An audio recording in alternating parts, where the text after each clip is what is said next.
We often talk about disruptive business models, right? Hmm. And, we immediately jump to thinking about the next innovative app or maybe some advanced AI And solution. maybe a complicated supply chain thing. Exactly. Something that changes how physical goods move around. But today, we are diving deep into a concept that aims to disrupt something far more fundamental. Yeah, something really at the core. The core nature of human interaction, actually. This is a model blending commerce, high-quality coffee, and, well, genuine emotional wellness into a premium service. Yeah. And maybe one that can't easily be copied. Right. And what's immediately compelling here, I think, is that the source material we have isn't based on, theoretical surveys or just general market feelings. No guesswork. No. We have comprehensive details on a business idea called Coffee Heart, specifically proposed as the listening bar by 6 Cents Cafe. And this concept, it has a really profound foundation. Okay. It's been distilled from over 16 years of specialized business and family consultation. This comes from Ajarn Mangkut Node Wangkum Sub. Wow, 16 years. That foundation feels crucial because it roots the entire venture in observed, chronic social pain points, things that affect people's stability every single day. Mm-hmm. The source material, it details this consistent finding over nearly 2 decades. Time and again, when advising businesses and families on really deep financial and commercial challenges, Yeah. the consultant discovered that these obstacles, the things that cause bankruptcy or partnerships dissolving, personal financial crises, they often trace back not to bad accounting. Which is what you might expect. Right. But to unresolved family dynamics and these deep-seated, unmanaged emotional issues. Precisely. And that's the reality we're talking about, that money problems and relationship stress are constantly inextricably intertwined. Makes sense. A professional who is constantly anxious or, say, carrying unresolved conflict from home, they perform poorly. They make impulsive decisions. They fundamentally undermine their own financial security. So this positions the listening bar not just as some charming cafe idea, No, not at all. but as a direct, structured solution to a really high-stakes problem, using low-friction emotional management to support long-term professional and, well, monetary stability. Exactly. It's practical support disguised as a coffee break. Okay, let's unpack this then. Our mission today is to deeply explore how a simple cafe can be transformed into, well, what the source calls a necessary premium emotional healing space. Mm-hmm. And the core investment here, it isn't in fancy tech. It's in one specific, non-technological asset, the subtle and highly refined art of mindful listening. Which is harder than it sounds. Oh, definitely. We believe this idea is so thoroughly detailed and compelling that it truly offers a roadmap, maybe, for the future of specialized, human-centric service. So let's start with the immediate positioning because it's designed to reframe expectations right from the get-go. The project name is The Listening Bar by 6 Cents Cafe, Okay. and the entire value proposition is encapsulated in this powerful, wonderfully concise slogan, "Your coffee, always listening." I love that. I think that slogan does more heavy lifting than any traditional marketing campaign could, honestly. Really does. It shifts the entire perception instantly. Because, as the executive summary from the source explicitly states, we are not talking about opening a coffee shop. Right. That's key. We are defining and launching a new kind of social infrastructure, really. Yeah. A dedicated emotional healing space designed to function within the intense, stressful urban landscape. A place where, the noise and emotional overload of the city can be temporarily and professionally filtered out. Exactly. Filtered out. And this is where the revenue model finds its legitimacy.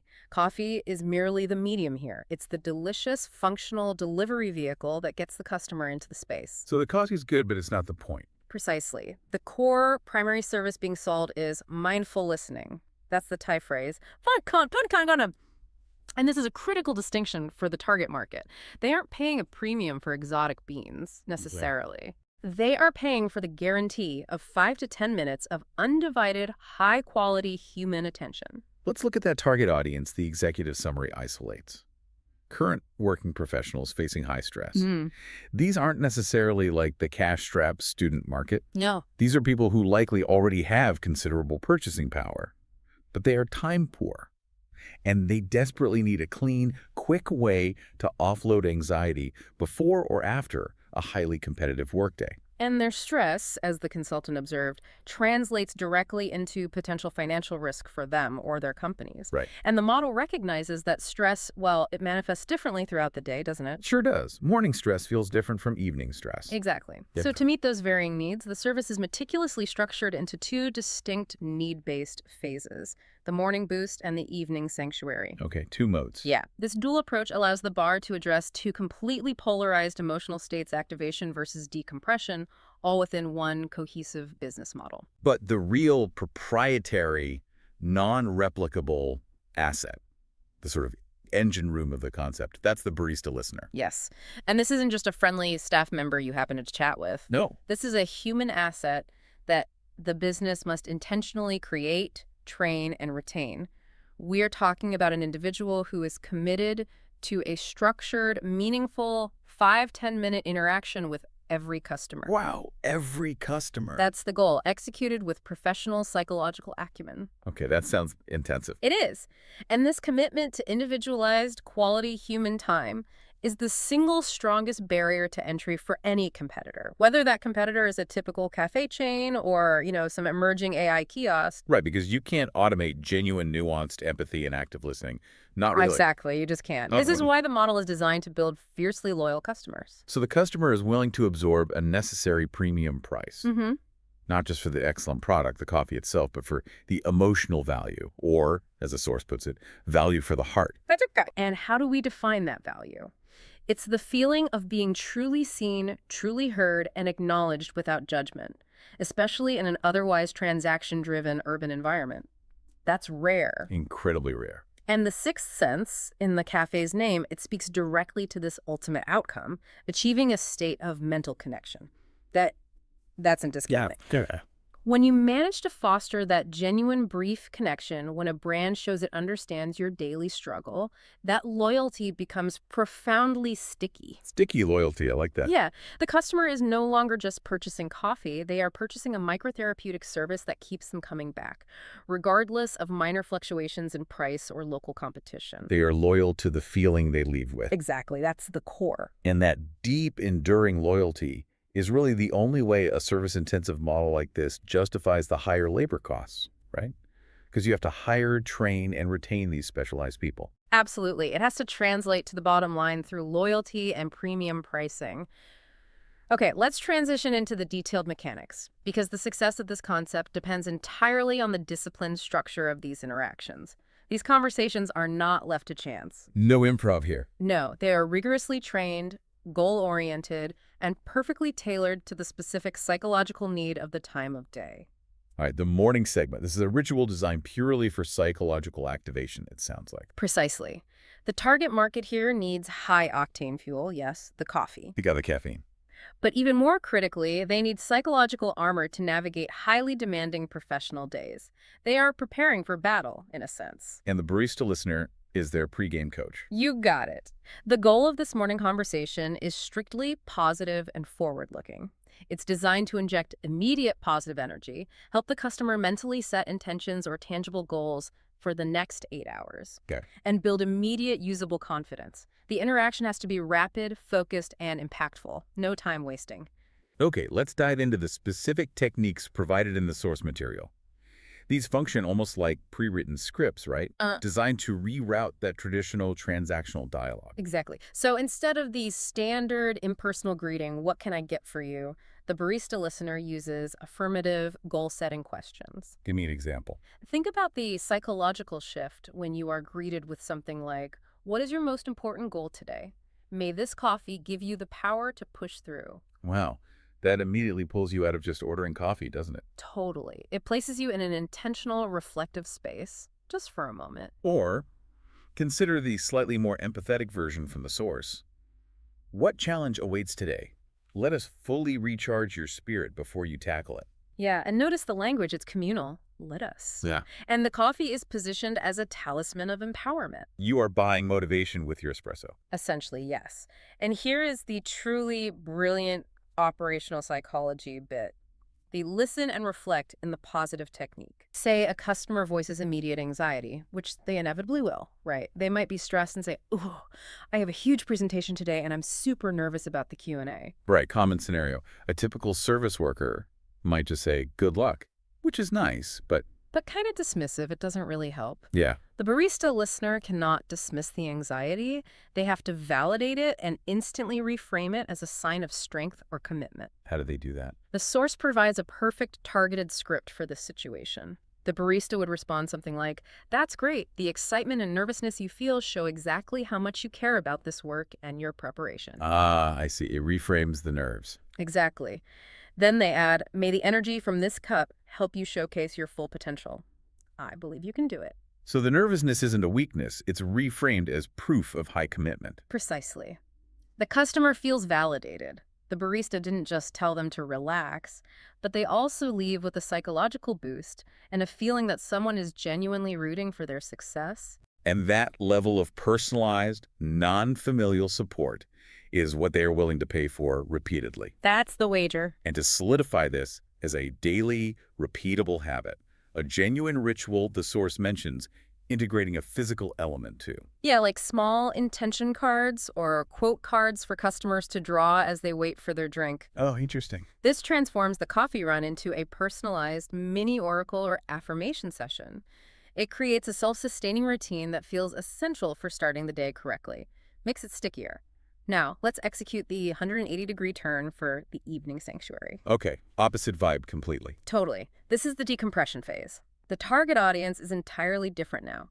Office workers after a long day, exhausted service industry staff, or really anyone mentally depleted who needs to release the emotional burdens carried all day. Before they go home. Exactly, before they potentially project that stress onto their family or roommates. So the goals here are centered on emotional permission, it sounds like, allowing for release, acceptance of the day's burdens or failures.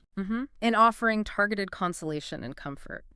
To facilitate this, the entire environment must shift drastically. How so? We need dimmed, soothing lighting, relaxing, maybe low-frequency music. The atmosphere has to signal that the external pace of the day is now officially over. Time to wind down. Setting the stage. Absolutely.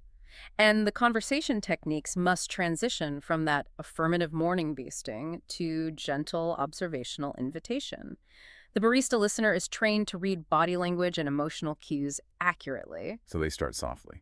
Yeah, using exploratory, non-demanding language like, "It looks like today was a long day, wasn't it? May a warm drink comfort you." Just an opening. And perhaps the most impactful script suggestion for the evening, from what I read, is this invitation. Is there anything you would like to leave here before returning home? Yes. That phrase is brilliant because it explicitly creates a psychological boundary. Right. You are encouraged to mentally offload the day's weight onto the safe, professional space of the listening bar, ensuring you don't carry that toxic energy into your personal life. That phrase alone feels valuable, giving permission to pause and process. It's foundational to the service. And the core operational difference in the evening is the mandatory listening ratio. Oh yeah, tell me about that. Baristas must be trained to listen a full 80% of the time, speaking only 20%. 80% listening, that's a lot. It is. And that 80% isn't just silence, it's active engagement. It requires constant use of nonverbal cues, nodding, maintaining appropriate eye contact, and very short, non-committal affirmations. Understood. I see. I comprehend. These are designed purely to validate the speaker's experience without diverting the focus or injecting the listener's own opinion. Keeping the focus on the customer. Entirely. Crucially, they use open-ended, non-judgmental questions only to help customers explore their own feelings. The training strictly forbids giving instruction, advice, or judgment. They're not therapists. Exactly. They are masters of holding space, recognizing that the customer usually just needs to articulate the problem to begin solving it themselves, or just to feel heard. And the interaction must conclude properly too, right? With a warm conclusion that offers closure and hope. Yes, the source emphasizes the power of the final encouragement, something like, "Thank you for sharing your story. You did great to get through today. Tomorrow will surely be better." That single line validates the immense effort of just surviving a difficult day. And provides a soft landing before the customer heads home. Yeah. When you leave feeling lighter, feeling that your effort was acknowledged, That premium price for the 5-10 minute intervention suddenly seems like maybe the best investment you made all day. Exactly. Yeah. You are buying validation and comfort that is simply unavailable in the average rushed service transaction. Okay, this brings us to the most complex and, let's be honest, critical element. The barista listener themselves. The human element. Yeah. For the sophisticated listener, especially those interested in business scalability, the question has to be, how do we ensure this human element is consistent, safe, and sustainable? Because that sounds like the hardest part. It is, and this model absolutely must operate on a clear system over luck mandate. Right. If the entire profitability relies on accidentally hiring unicorns, these naturally super empathetic people, the concept isn't scalable or investable. It's just luck. So success depends on a rigorously defined system for creating, training, and, most importantly perhaps, retaining quality personnel. Retention is huge here. Okay, so let's detail the recruitment mandates. What specific qualities are they looking for? First and foremost, a proven high emotional quotient, EQ. Right. But let's define that a bit more. We need people capable of deep empathy, understanding, and sharing the feelings of others while crucially maintaining professional distance. So they don't absorb all that stress themselves. Exactly. This is sophisticated emotional labor. It takes skill and resilience. So they also require a fundamental foundation in basic psychological understanding. Not for diagnosing. Definitely not diagnosing, but for understanding emotional boundaries, communication frameworks, knowing when something is beyond their scope. Okay. And the sources suggest active recruitment efforts towards specific groups. Yes, psychology students, perhaps forming high-level customer relations employees, people already used to handling complex emotional situations under pressure. Right. Or even those certified as life coaches or peer supporters. Exactly. The key is hiring skilled communicators who can learn the coffee side, not just coffee makers who happen to be friendly. The priority is different. That leads directly to the intensive training program. This isn't like a 2-hour orientation, is it? No, absolutely not. The hard skills, standard coffee preparation, are foundational, sure. Maybe 20% of the effort. Okay. The real investment, the other 80%, is in the specialized soft skills course. What does that involve? This soft skills curriculum has to include extensive deep listening techniques, focusing on that non-directive communication style we talked about. Basic counseling principles. Again, not therapy, but principles. For like dedicated training modules. Yeah. Over weeks or months. Likely. Ensuring standardized response matrices for specific emotional states. Mandatory role-playing to practice those high-stakes morning boost and evening sanctuary scripts until they feel natural. Okay, but the most crucial element here, the one that addresses the financial, legal, and ethical risk. Is crucial boundary setting. Yes. Baristas must be explicitly and repeatedly trained that their role is listener and consoler, not therapist. Absolutely non-negotiable. This distinction protects the customer from receiving unqualified advice, and it protects the business from massive professional liability. Makes sense. So they need formalized training in identifying situations that require immediate professional psychological help, crisis spotting. And they need to know the protocol. A formalized protocol for properly and gently referring those cases to licensed external mental health experts. The training involves teaching them how to maintain professionalism and avoid offering prescriptive advice, even when that human impulse is to try and fix the customer's problem. Which must be hard sometimes. Incredibly hard. And that level of emotional engagement, day after day, it inevitably leads to burnout risk for the staff, doesn't it? Huge risk. So the system must also include mandatory self-care and burnout prevention protocols for the listener themselves. What might that look like? Could be things like capped conversation times per shift, mandatory debriefings with a supervisor at the end of each shift, paid time for peer support sessions, maybe even access to their own counseling. Right. Because if the barista listeners aren't internally supported, the entire premium service collapses into inconsistency and low quality. Exactly. This proactive approach to staff well-being is probably the single greatest ongoing expense, but it's also the most vital investment for the longevity of the whole concept. Okay, now let's look at the operational design that supports this high-touch, premium interaction. The physical space matters too. It can't be an afterthought. We need the conversation counter designed with specific attention to physical psychology. There must be enough deliberate physical distance, maybe a slight barrier, or just careful spacing to ensure the customer feels a tangible sense of privacy during their 5-10 minute interaction, even when the shop is busy. So you don't feel like the person next to you is hearing everything. Right. Acoustic design might even play a role to minimize sound bleed. The space has to feel intimate but professionally safe. Okay, and for time management. Because if everyone wants that 5–10 minutes simultaneously, the quality will drop. The queue will be Well, enormous. that could kill the experience. The sources suggest the essential use of an application-based conversation queue system. Ah, technology to support the human touch. Exactly. It's the perfect marriage of high-touch service and necessary efficiency.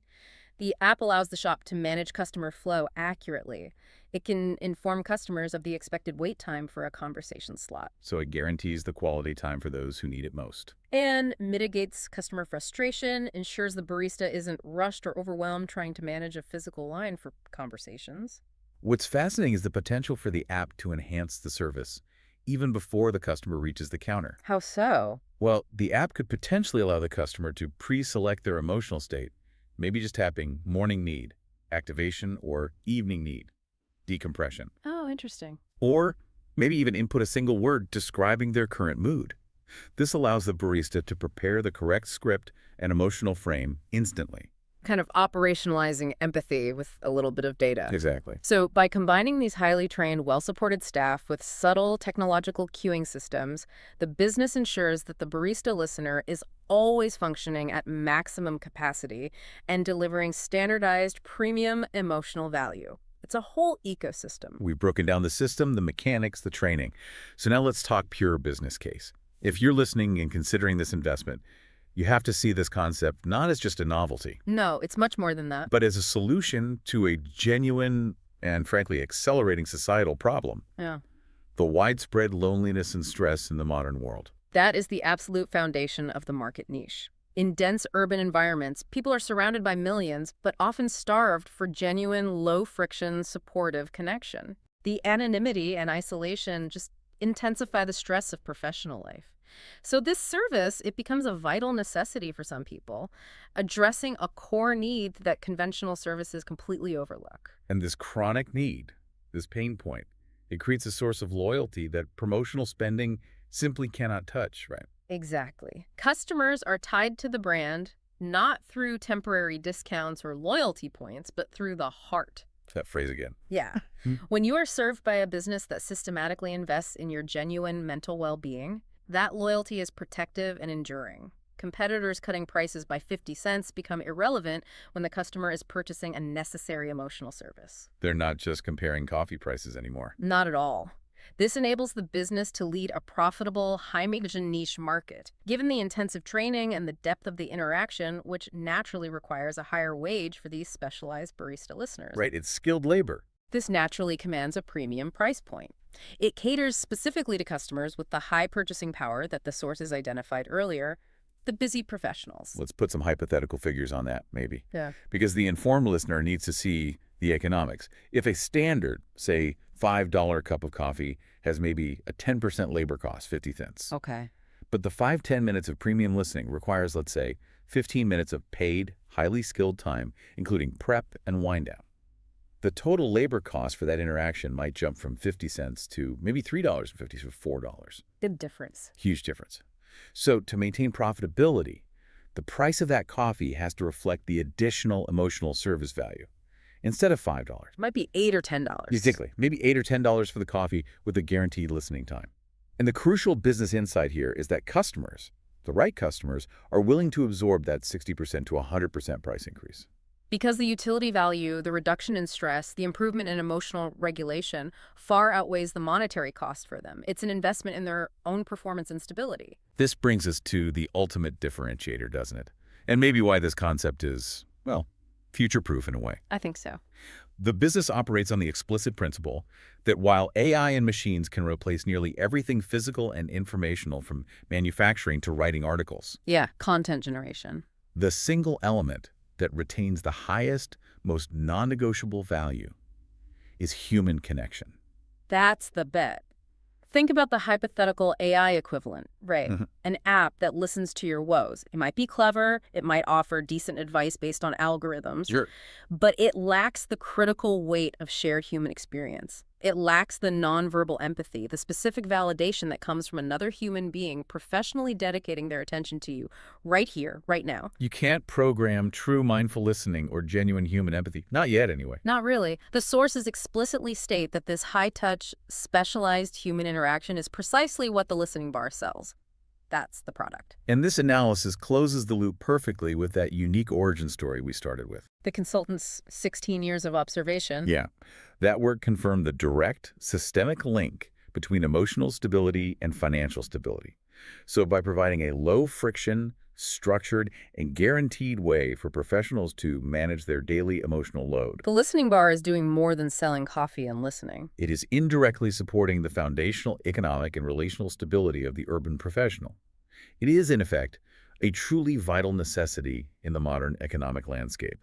It's not frivolous. Not at all. It elevates the entire service economy, really, by proving that emotional intelligence, when operationalized correctly, isn't just a soft skill. It is a hard, monetizable asset. Hashtag tag outro. So let's synthesize this. It's a revolutionary concept, really. The listening bar is a powerful, meticulously designed model that systematically monetizes genuine empathy and deep human connection. It transforms a highly commoditized product coffee into a structured, therapeutic, and for some, essential daily ritual. Yeah, we have seen how investing heavily in standardized emotional intelligence and mindful interaction creates a level of customer loyalty and monetary value that, frankly, the best technology simply cannot replicate. Not right now. This is a business model built for the stresses of the modern world, centered on the most enduring need of the human spirit, the need to be heard. We truly believe that this kind of human-centric business, focused on operationalizing empathy, is really set to lead the next major wave of premium service. If you are listening and looking for an idea that is both commercially sound and fundamentally good for the world. Which is a nice combination. Yeah, a business that is future-proof against automation. You should wholeheartedly believe in the power and potential of the barista listener. And we want you to consider this as you move forward with your day. We've established that 5 to 10 minutes of structured, mindful human attention can transform a commodity into a premium, necessary service. So, what other seemingly simple interactions in our daily lives, perhaps public transport, maybe grocery shopping, even brief digital consultations, what else could be elevated into essential premium human services if we just commit to listening, truly listening, for 5 to 10 minutes? That's a great question. Thank you. What acute social pain point are you personally overlooking that could be the next listening bar idea? Food for thought. Definitely. Yeah. Think about that question and truly appreciate the profound value of being consistently professionally heard. That is the kind of insight, the kind of detailed knowledge and strategy we deep dive into every single time here.